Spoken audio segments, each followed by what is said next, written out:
Et selle aasta Vinni tehnikapäev kannab ennast siis jällegi 3 valal. Üks traditsiooniline vana tegevus punnvõrr, Vinni punn. Teine on siis robootika, kuna robotipisik on tabanud Vinnimaad hästi, siis robotivõistlus ja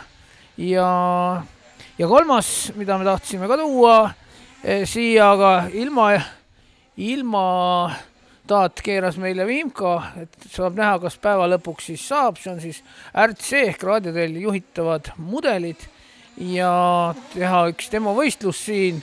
Ja kuna Väike-Maarjas on väga kihvt Eesti parim sisehall, siis lootsime, et selle üritusega saame ka huvilisi juurde, et see pisik nakatab ka Vinni noori. Aga mis nüüd ilm teeb, eks seda ole näha. Nii et kunagisest Vinni punnist on nüüd siis saanud Vinni tehnikapäev nüüd juba 2 aastat ja üritusi ja asju tuleb kogu aeg juurde. Minu selja taga on rada, nimeks on tal Expedition, mis on Puhhi raamatust. Christopher Robin tahtis viia Puhhi ja oma sõbrad põhjapoolust avastama ning nimetas selle ekspeditsiooniks. Vinni Puhh, väikese aruga karu nagu ta on, ei suutnud seda rasket sõna välja öelda ja ristis ta Expeditsiooniks. See selja taga on takistusrada. Siin on takistused, loomad erinevad Vinni Puhhi raamatust, kellele robootikud otsa ei tohi sõita. Seal on ka jänesurg, kus tuleb läbi sõita, nii et kinni ei jää. Ja lõpuks tuleb jõuda finišisse, kus on Vinni Puhh isiklikult ootamas. Mina olen Madis Tartu Kesklinna koolist. Tulime siia 7 õpilasega, kokku on 3 meeskonda ja proovime siin võistelda. Lapsed on väga tublid. Koolis harjutame 1 kord nädalas, 2 tundi järjest. Tegelikult me teeme natukese rohkem, kuna keegi tahab ära lõpetada, keegi taha koju minna. Lapsed on väga tublid. Mina olen nendega rahul. Esimest aastat teeme üldse robootikat ja väga tubli areng on. Lapsed kõik teevad ise. Ma püüan võimalikult vähe neid segada. Minu ülesanne on juppe maast koristada ja kommipaberid prügikasti visata. Et robootika sellel on kindlasti suurt tulevikku. Et kõik asjad lähevad järjest keerulisemaks, kõik tööd teevad masinad meie eest ära järjest rohkem. Et kõik need teadmised, mis nad koolis siin õpivad ja niimoodi võistluse käigus, ma arvan, et nendest on veel tulevikus palju kasu. Me loodame täna loomulikult võita, sest meil on väga head lapsed. Nad on väga palju harjutanud, oskavad siin kiiresti ümber ehitada roboteid, kui vaja. Juba siin käis kiire ümberehitus ja samuti nad teevad programme kiiresti. Ma loodan, et väga palju ei eksita ja tuleb ikka poodiumi kohtus vähemalt.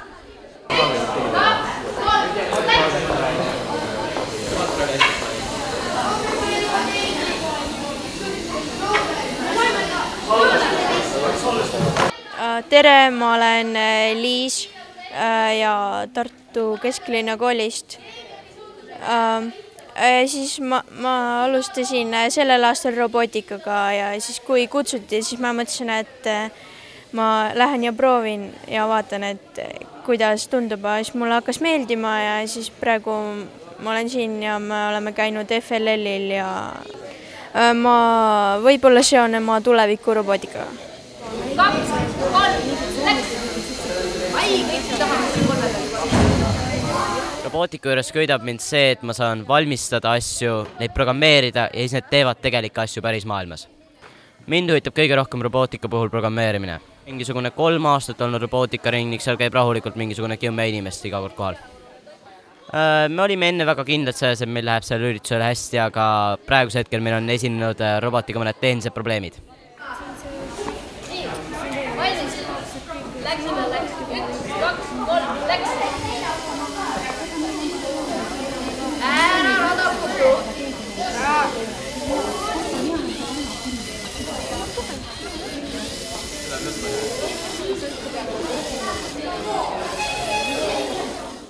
Tere! Mina olen Anne Maalmann Roela koolist, olen informaatikaõpetaja Roela koolis. Roelas püüame ka hakata nüüd siin Vinni, ütleme sellisel Vinni tuules hakata ka Roelas robootikat edasi viima, et sellel kevadel alustasime lasteaialastele lihtsamate robotite tutvustamisega. Lasteaia vanemas rühmas ja ka paar last ka nooremast rühmast praegu käivad meil Viidu ringis, kus laste huvi on väga suur, lastel silmad säravad, kui nad sellega tegelevad. Sügisest loodame saada käima ka keerulisemate robotite ringi, ehk siis nende EV3-de ringi, et arendada siis edasi sealt neid lastealapsi ja ka koolilapsi. Et koolis ka huvi on väga suur, kui nad on kuulnud, et lastealapsed juba tegelevad robootikaga, siis koolilapsed ka küsivad, millal meie saame tegema hakata.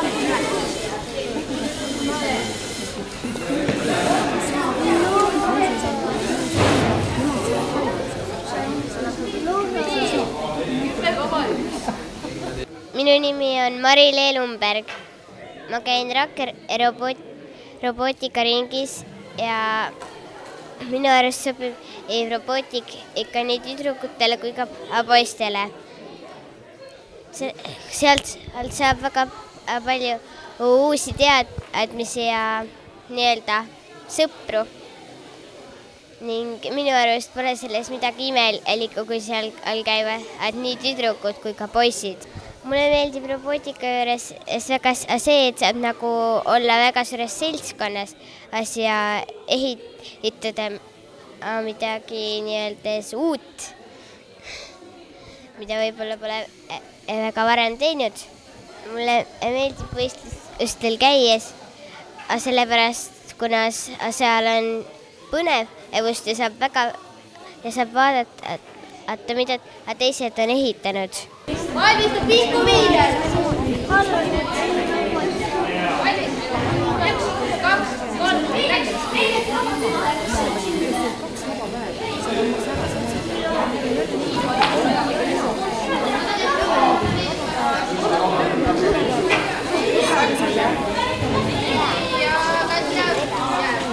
Ja robootika ei ole lihtsalt niisama robotite kokkupanemine, vaid põhilised eesmärgid on seal see, et laps õpib meeskonnatööd, samamoodi ka lihtsalt silmaringi laiendamiseks lastega, kui me hakkame mingit robotit kokku panema, enne me räägime näiteks, millised ahvid üldse maailmas elavad, kas nad Eestis elavad, milline eluviis üldse ahvidel on, ja siis me paneme selle ahvi kokku Lego klotsidest, paneme ta liikuma ja häält tegema ja siis lapsed saavad analüüsida ja vaadata, mismoodi siis midagi toimib.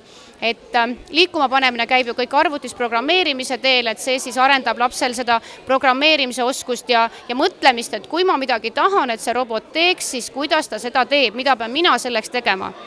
Just eelmisel nädalal, kui me lastega tegimegi neid samu ahve, siis ma alguses ütlesin neile, näete, selle ahvi aju on täiesti tühi, et anna talle tarkus ajusse ja siis ta seda teebki arvuti abil. Et see on üks väga oluline, et välja mõelda, mida see asi peab tegema ja mida pean mina selleks tegema, et ta seda tegema hakkaks. Minule endale hakkas robootika võib-olla meeldima sellest hetkest, kui ma kuulsin sellest. Et kuna mind üleüldsegi arvutialane kõik huvitab, et siis kui ma kuulsin, et on võimalik neid roboteid ehitada, neid programmeerida ja lastele ka neid kooli tuua, et siis ma üritasin ennast kurssi viia selle teemaga. Ja praegu ongi niimoodi, et ma tahaks ise, miks ma täna ka siin olen, et tahaks ise kangesti näha ja kuulda, mida nad teevad. Et seda kõike ka oma koolis lastele edasi anda. Mina olen Merle Kiigemaa ja telgis parajasti teeb tööd Sirli Aasar ja meie oleme Maanteeameti koostööpartnerid ja oleme täna siin üritusel selleks, et propageerida ohutut liiklemist. Me räägime, kuidas kinnitada õigesti kiivrit, kuidas teha ennast liikluses nähtavaks, kuidas märgata liikluses kaherattalisi, et nendega midagi ei juhtuks. Sest teatavasti on sellel aastal juba väga palju juhtunud liiklusõnnetusi kaherattalistega, jalgratturite ja mootorratturitega. Ja sellepärast meie siis propageerime täna siin seda, et kuidas jääda ellu, kuidas ennast kaitsta liikluses ja need, kes siis sõidavad autodega, nendele räägime sellest, et nemad märkaks neid ja hooliks nendest.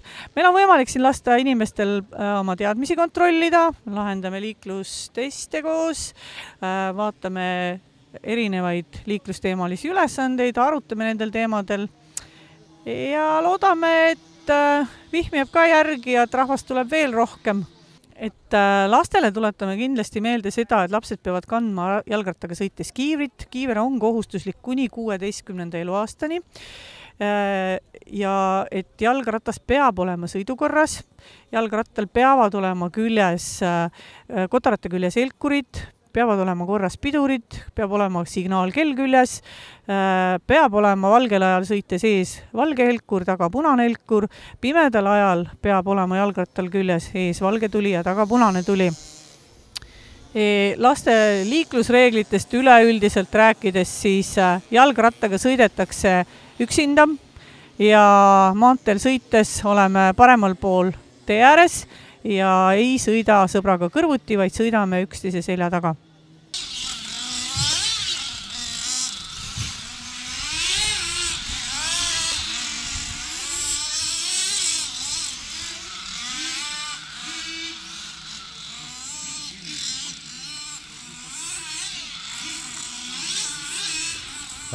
Mina olen Bruno Vaher, tulen siia Väike-Maarja Mudelihallist Vinni tehnikapäevadele ja tutvustame siin RC Offroadi võlusid ja sõitmist.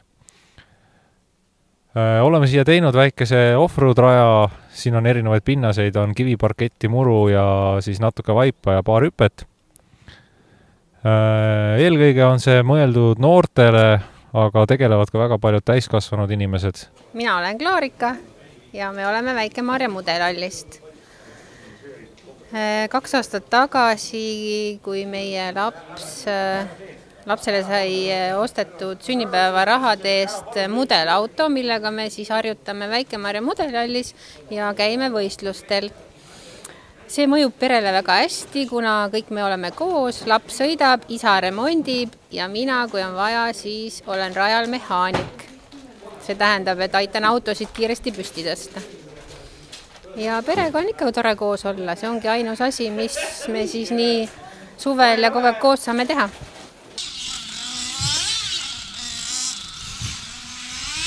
Kihutamise võlu seisneb selles, et me saame sõita võidu oluliselt väiksemate asjadega kui päris autod. Me ise ei sea ennast ohtu, asi on oluliselt ökonoomsem kui päris rallikrossiga tegelemine ja võtab ka vähem ruumi. Kõiki neid autosid saab ehitada oma keldris ja kus iganes väikses toas. Ja võidusõit on nagu ikka, mees mehe vastu, külg külje kõrval ja rattas kinni.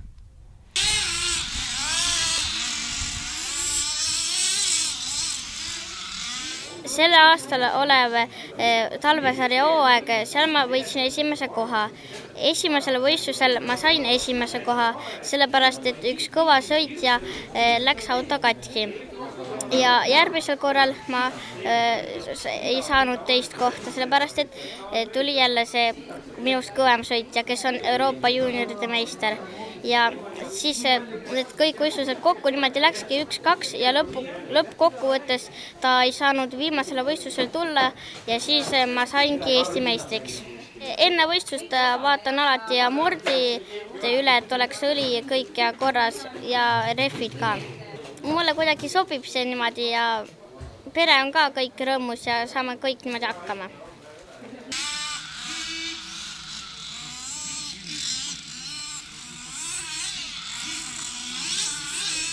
Talvel on sisehooaeg meil Väike-Maarja Mudelihallis, kus nüüd oli Eesti meistrivõistluste sari, oli 7 võistlust, iga kuu 1 kord. Ja suvel on meil Laitse rallipargis, siis Luigerajal. Esimene etapp nüüd õues on Tallinna lauluväljakul järgmisel nädalavahetusel, kus siis on selle suvehooaja esimene võistlus.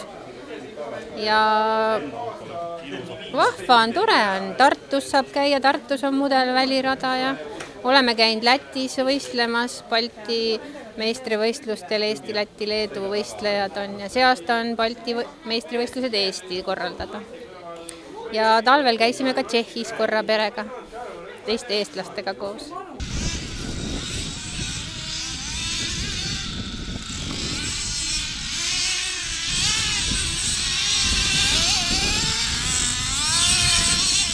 Mudelid sõidavad kuni 40–50 kilomeetrit tunnis nüüd sellel väiksel rajal, suurtel radadel isegi kuni 80 kilomeetrit tunnis. Aku kestab umbes 10 minutit, saab ühe akuga sõita ja need, mis nüüd siin nitromootoriga sõidavad, siis ühe paagitäiega saab sõita umbes 7–10 minutit. Ja siis suurtes finaalides on nendel autodel ka tankimised. Alustuseks soovitan kindlasti elektrimootoriga mudeleid, on lihtsam hooldada ja saab kiiremini rea peale selle asjaga. Hiljem, kui siis on juba 2-3 aastat tegeletud, on siis nitromootoriga ja bensiinimootoriga mudelid ootamas, mis siis nõuavad juba rohkem teadmisi ja tehnilist seadistamist.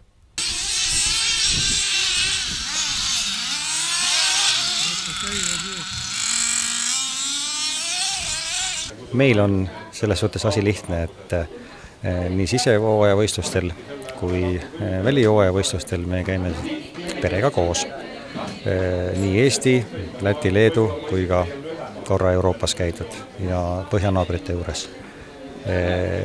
Ja tegelikult ongi nii, et me poiss üksinda ei tee, on alati ema, olen mina, kuna võistlusformaat näeb välja selliselt, et kui poiss sõidab, siis ülejärgmine sõit on vaja mehaniseerida, samal ajal on vaja autot remontida, ehk siis ema mehaniseerib, mina remondin ja niimoodi väikene tiimitöö ongi.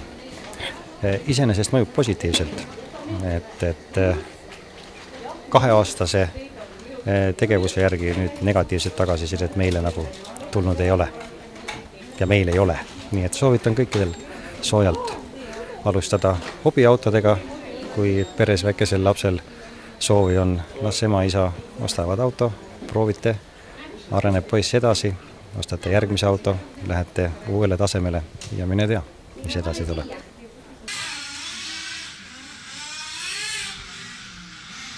Ja kui juba rajapiirete vahel juba püsimine selge on, siis alati on võimalik käia siin põhjanaabrite juures sõitmas, kus on siis tase kõrgem kui meil, ja lõunanaabrite juures, kus siis on tase enam-vähem sama, mis on meil. Et väga paljud meie sõitjad käivad Lätis, Leedus terve suvi läbi, kes on juba tugevamad sõitjad, käivad Soomes ja siin paar-kolm inimest on, kes on ka Euroopa tasemel juba sõidavad, et nendele samadele mudelitele tehakse Euroopa meistrivõistlus ja ka maailma meistrivõistlus.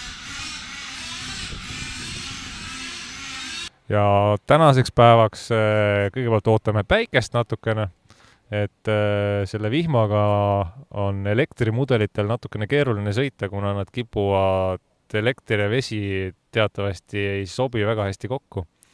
Ja kui vihm üle jääb, siis kõigile nael kummi.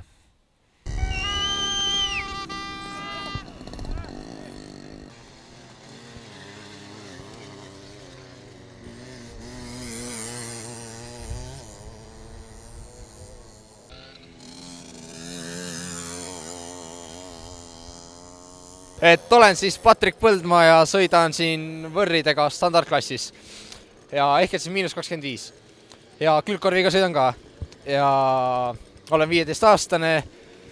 Vahepeal võrride parandamine ja selle alla raha panemine on üsnagi väsitav ja olgem ausad, ajab vahepeal näpud põhja. Et ise ma neid ei toeta asju, et ei osta, aga siiski.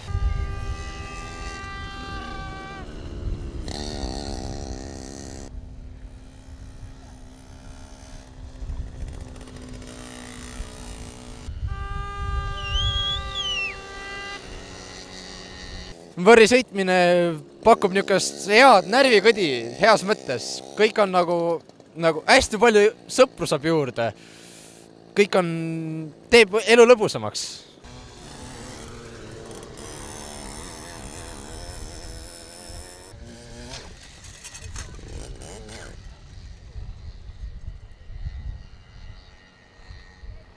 Õnnetusi, kukkumisi ma ei karda. Ma tean, et iga hetk on võimalus jälle kukkuda ja tihtipeale ma seda ka teen. Aga tänu kaitsmetele kõik on hästi, kõik on korras. Vigastusi pole suuremaid.